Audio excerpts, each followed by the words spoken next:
Welcome chess friends. In this video I'm going to show you how chess principles help us and hinder us in playing chess. You see here a position from step 4 plus mini plans from the steps method. As you can see, material is equal and white's task is to improve the activity of their pieces. So in the steps method, when it comes to the positional side of playing chess, it's about improving your own activity, exploiting vulnerabilities of your opponent. And there are many themes related to that, like open files, pawn structure, strong square, 7th rank. So in this case, white is to move, and the idea is for white to improve their worst piece, which is the knight on e2, by playing knight g3, e4. So my question to you is, who do you think is better after knight g3, knight e4? And what do you think is the strongest reply by black in that position? How would you play this position as black? You can see black has backward pawns on b5 and d6, and the bishop on f6 is lacking activity. And I was surprised when I was analyzing this with an engine, that the engine came up with the following plan. So we have knight g3, e4 is coming, and the engine did not hesitate to sacrifice a pawn and to play rook e5 and to allow knight f6, g takes f6. So when you look at our chess principles, we would say do not give up material for nothing. Well, in this case there's something, right? We are activating a rook, and we're putting some pressure on the pawns on f5 and d5. So it's not nothing, but it doesn't seem to be like a lot. But even worse, you would say I allowed my opponent to damage my pawn structure, and more specifically in front of my king, right? The king on g8 looks very weak. And if we would look at the pawns on b5 and d6, they are backward pawns, and the pawns on f6, f7 and h6 also look very weak. But surprisingly, the engine considered this completely equal, and it's impossible for white to exploit those vulnerabilities. So sometimes, right, you have double pawns or you have weak pawns, but the question is, can they be attacked successfully? So in this position, for instance, you could say I'm starting an attack with rook d7, right? And then after king h7, anticipating the attack with queen h5 and rook h4. First we want to avoid any checks, so we put our king on h1, but now queen e7, rook h4, rook c4 as a defense. If we don't want to trade, we get to this position, and actually there's not a way for white to further improve, and we can see now that the pawn on d5 is hanging, and also white has a slight problem on the back rank. If we would play immediately, like after knight g3, e4, play queen h5, there's queen b6, king h1, queen e3, defending the pawn on h6, and if white tries to bring a rook into the attack, play rook f3, rook g3, there's queen e1, and the rook on f3 has to retreat. So in this position, you could see that the engine is violating the chess principles, giving up material for, it seems like, relatively little compensation, allowing the pawn structure to be damaged, allowing the pawn structure in front of their king to be damaged, but there is no way for white to exploit it, and black just has sufficient counterplay. So I was fascinated by how the engine plays this, and it's based on activity, right? You can see how active the black pieces have become, and it is based on very specific calculation. So those are the two elements, activity and specific calculation, how to defend this position. Let's go to the next position. So what do we have here? Black is a pawn up, but you can see the pawn on g5 is double. The pawn on b6 and d6 are isolated and backwards. So it looks like white has more than sufficient compensation. The rook on f2 is eyeing the king on f7, and white is to move and has to improve the activity of their pieces. And the idea here is to play the knight of f5 to e3, and then to d5, attacking the pawn on b6, and also allowing rook takes g5, because now the pin of the rook on f2 to the king on f7 allows rook takes g5.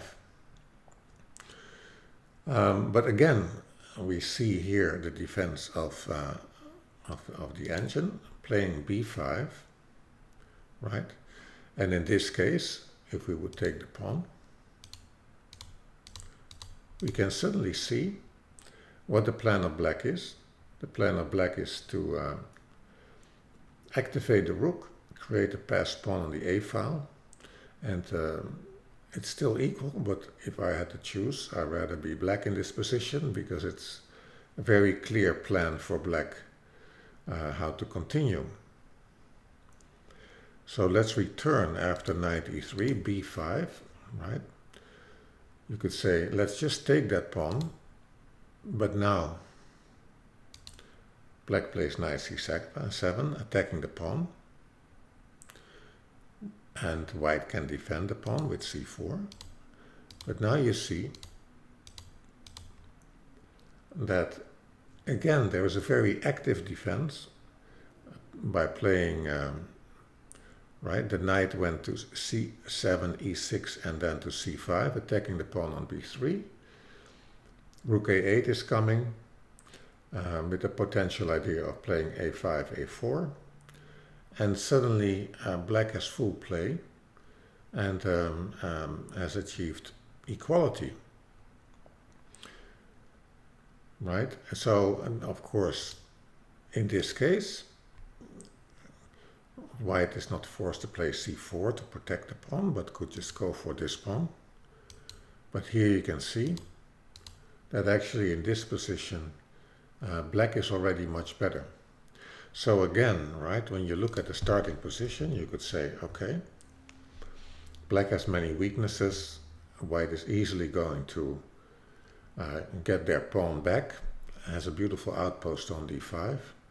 But you can see the active defense supported by concrete calculation.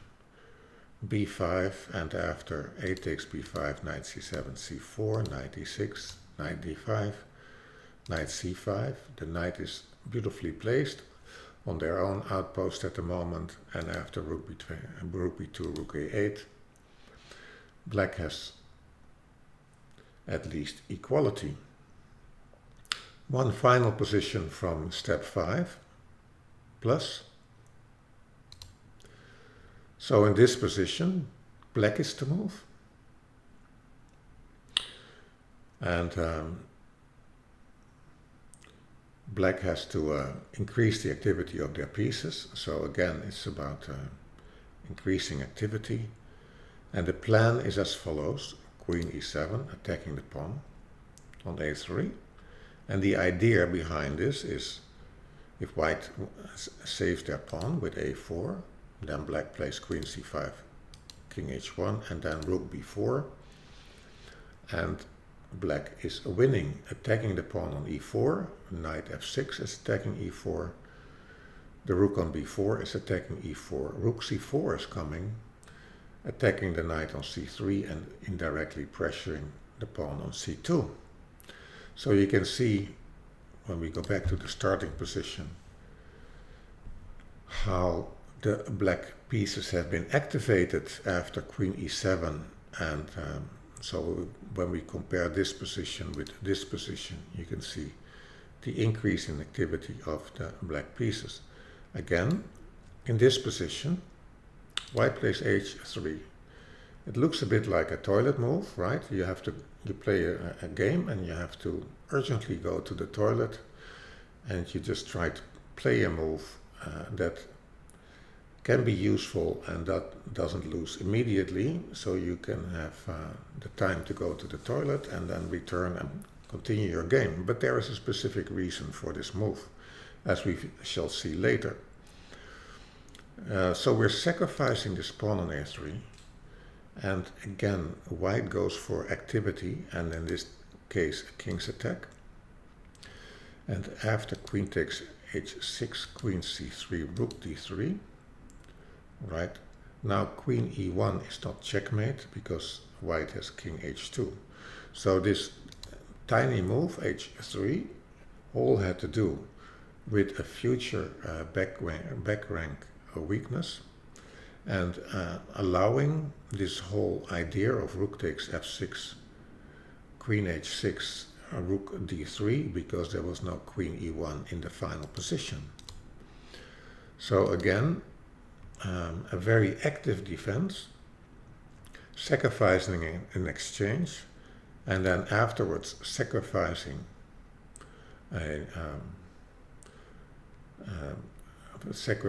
a piece.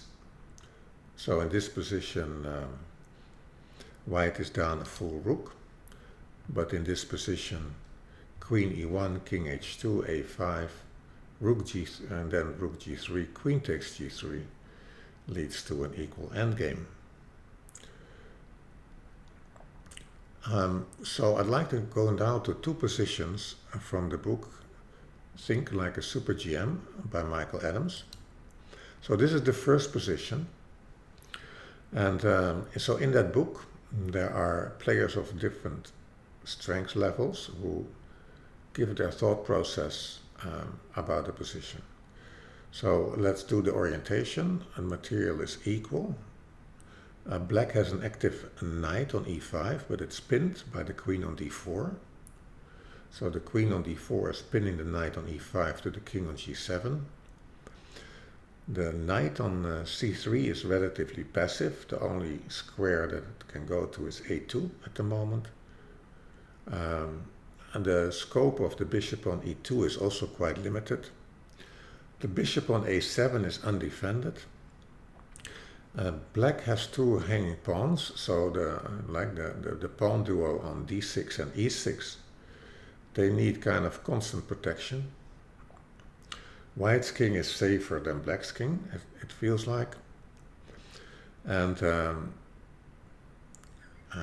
so the question is how to continue. And when you looked at the club players, right, many club players would have started with a move like rook f1, but after queen e7, right, the queen is protecting the pawn on e6, the queen is defending the undefended piece on b7, the bishop. So it only improved the piece coordination by black. Then there is a queen a7, but then after rook d7, it's not so spectacular. And finally, some players want to go for the sacrifice.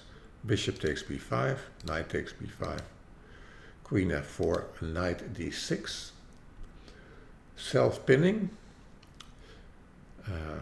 and only Ding Liren achieved immortality by self-pinning in his World Championship match, his final game, the rapid game against Nepal. But in this case, after rook d7, black is much better. So this self-pinning idea is not a good idea. So how to play it? And again here in this case, when we go back to the starting position,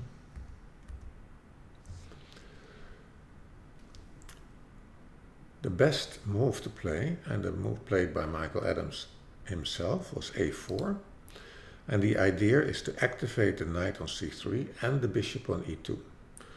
So that, of course, the downside of the move is that it pushes a pawn in front of your own king, but black has no way to exploit it, right? So you can see after this, right, there's of course some stronger players suggested not to take with the knight, but here to go for this line. And of course, white has the idea of picking up the pawn on a4 and just winning a pawn. But after knight c5, it's black is surprisingly resilient. The queen on a6 is under attack and it's equal. So it's better just to activate the knight. And in this case, black went out of the pin. So in this position, Adams played knight b6, which is of course a very active move. But there is a very interesting idea, bishop c4, right, attacking the pawn on e6, allowing the trade, queen e7, defending the pawn.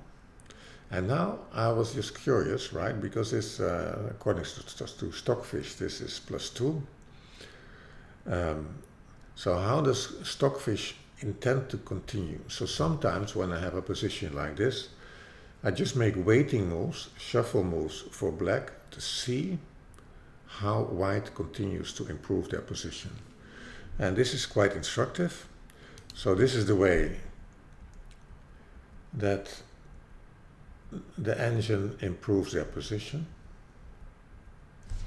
So it's kind of instructive that when we start from this position, we have a knight on a4. And in the end, the dream square for this knight turns out to be h5. So it gets there by playing knight c3, e2, g3, h5. And then after that, it's white attacks the king with a rook f6 and bringing the king and the queen also to the f-file. So again, a violation of principles to move a pawn in front of your own king. But you could see that the benefits were outweighing the risks in this position. So one more from this Think Like a Super GM. In this case, let's have a look. Material is equal. Black threatens to win the bishop pair with knight b4. Bishop pair generally considered to be worth 6.5 for the two minor pieces versus a knight and a bishop 6. So a lot of players would try to prevent it. And the black king is of course still in the middle. And so how to continue here? It's kind of interesting. So a lot of players try to preserve their bishop pair with playing bishop c4. So that's one line. But again, right, so the principle is you want to preserve your bishop pair, but we have to be concrete. And in this position, white played the move e4, and after knight b4, queen e2. And now we see suddenly that white is much better because of the threat bishop d6. So in a way, right, it starts with, you could say, in this position and realizing that the rook on d1 and the bishop on g3 are having an indirect attack on the square d6. And that is actually the reason why knight b4 in this position is not a threat, because after queen takes d3, white is winning right? So for instance, you can see here how it would continue. And white has a crushing attack.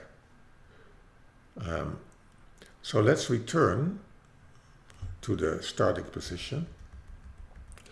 And I think this is interesting. So it's again a violation of the general chess principles. But with concrete analysis, it turns out to be the right move.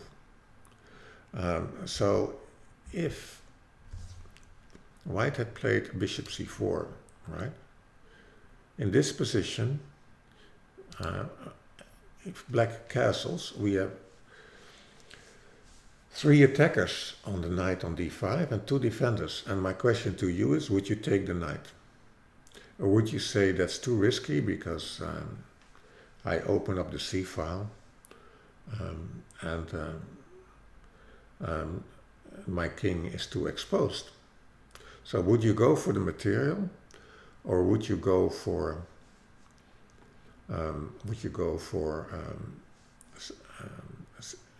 the king's safety? And it's quite instructive. So if you go for the pawn, right, you can say, oh, but I have rook c5, well, rook c8, cannot take the rook, rook retreats, right? And now after b5, black just has a crushing attack, even after king b1. The attack of black is really strong, and black is winning in this position, so it's not worth to gain that pawn. So again, you can see that activity is key, and this would be a nice position to practice against the computer, to learn to convert this position into a win and to understand why this is so winning. So again, it was best to violate general principles based on concrete analysis. And let me just switch. So in the book, right, so this is the book, Think Like a Super GM. This is the conclusion in the chapter 4.3, why can't I play like a super GM? And this is one of the elements. Super GMs are not constrained by dogma. So you have chess principles, right? And of course, when you follow them blindly, they become a dogma. And it says here, many participants failed to solve some of the puzzles simply because they rejected good moves based on dogma or prejudice. Super GMs, on the other hand, will investigate promising ideas further, even if they contravene general principles. Yes, and so if you look to, in general, right, to the conclusions of this chapter, so it's about calculation. We can't calculate nearly as well as they do. So calculation is, you could say, the key chess skill. GMs base their decisions primarily on calculation. So at amateur level, decisions are made primarily on intuition. And you can see at the highest level, it's a completely different ball game. Their decisions are based on more like 10% intuition and 90% calculation. So there's, of course, experience and intuition that still play a role, relentless determination, right? So when you solve a puzzle, some players, after a while, they just guess because they're tired, and some players will continue until they find the truth in the position, and that's, you could say, determination. So are you giving up and say, I don't know, I will just play this move? Or are you really determined to find the truth in a position and give it your all? Super GMs pay more attention to opponents' threats. So when you look at my analysis videos, right, I have the 3 stages: orientation, calculation, evaluation. and then verification, and the opponent's threats are part of the orientation process. So whenever your opponent has moved, you say, what has changed in the position? What is the intent of my opponent? And how did the function of the piece that moved changed? And super GMs do not make a move until they have investigated the opponent's best reply. And I incorporated that in the verification step that I use for analyzing a position. Super concrete and not constrained by dogma. All right, so let me go back to ChessBase.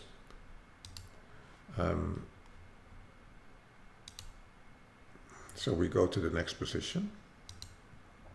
And this is from the article on AlphaZero. And so this gives a little bit more depth to what we were discussing. So we were discussing the use of chess principles and when they become a dogma, and when that we have to look for active defense and also for concrete analysis when we are having a position and verify whether we should use the principle. So in this position, grandmasters would like to play, right? They say when they look at the position, the black king is relatively unsafe. We have the queen and two rooks on the king side, and they are very attracted to make this work. Unfortunately, AlphaZero, and of course the position in general, can see that after queen d4, attacking the queen on g1, king h1, and now there are two solutions. Black can give up material, give back material, and go to an equal endgame like this, or play king e7, and after queen h4, queen f6, queen f2, queen d4, we have a repetition of moves. So the position is completely equal after rook takes h5.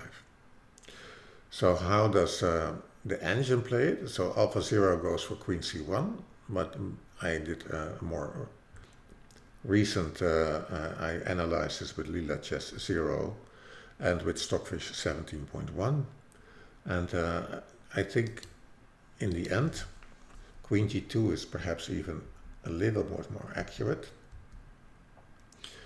And you can see, right, what is very surprising, right? So all the pieces are on the king's side, attacking the king, and what AlphaZero and also the modern engines do is they go to the C file, and if you basically see what is happening, is they're going to play on three weaknesses on the black side, which are the pawn on f4, the pawn on c6, and the pawn on a5, and threaten to play e5, e6. So those are the ideas. So I'm just shuffling again, so you get an idea, right? And suddenly white is much better. So what can we learn from this example, right? Grandmasters prefer forcing moves. So rook takes h5 is a forcing move. They like forcing moves because it's easier to calculate, right? And they like to keep control over the game. So those are biases. Of course, they have only limited amount of time and energy, so they try to find most moves that are easier to calculate, relatively speaking. And also it's beneficial for them to take into account their opponent, and it's harder to defend than to attack in general, generally speaking. So their opponent also plays a role. It's human against human. It's not human against engine or engine against engine. What we see, and of course, on the AlphaZero side, consistency in plan, like, right? If you are here white, you would say, okay, I moved all my pieces to the king side. Now I have to gain access and start my attack on the unsafe king. And AlphaZero doesn't give anything about consistency in plan, and has more, you could say, flexibility, agility, to say how am I going to continue here without any memory of and without any value attached to consistency in the plan. So in this case, right, switching the pieces to the C and the D file, and then targeting A5, C6, F4, and preparing in advance with E5, shows the agility of the engine. And also what turned out in this research, that in general grandmasters are more materialistic than AlphaZero, who is really focused on activity of the pieces and space. So my video was about, in general, chess principles, and when they become like a dogma and hinder us. And what the engine is showing us is active defense based on concrete calculation and very surprising defenses. So let me switch also once more, and let me go now to the summary of this paper.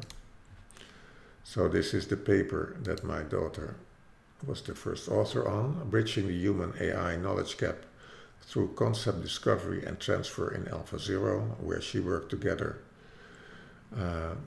with Gukesh and Kramnik, Huyefan, and MVL. And so in the summary, they write, we speculate that the differences in the representation space between AlphaZero and humans may stem from prior biases over concepts.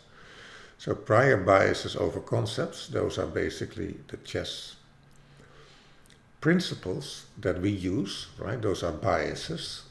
They steer our search, including their perceived applicability.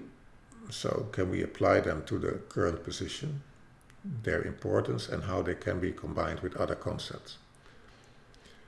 For example, AlphaZero shows a reduced emphasis on factors such as material value and is more agile in switching between playing on different sides of the board. And there's a difference in the motivation and objectives when playing chess. AlphaZero is trained to play optimally rather than competitively. Human players may leverage their opponent's weaknesses, such as limited strength, time, or energy, or, like I stated, the ability to defend. So I thought this is a very interesting topic. I was surprised by, when I go back to the step 4 example where we started, to see, right, let's go back to the first example. This was the example where we started from step 4 plus, where you would say, oh, I'm playing my knight to e4 and I'm dominating, and this whole subject got my attention because I was so surprised by the defense of black to play after knight g3, e4, allow the damaging of the pawn structure, sacrificing material based on active defense and concrete calculation. So I hope it's useful for your own games, that when you play your game, that you think about your biases and that you think about the principles that you are using and whether they are applicable in the current situation or whether you can make an exception based on concrete analysis and probably the activity of your pieces. Thank you. I hope you enjoyed this video.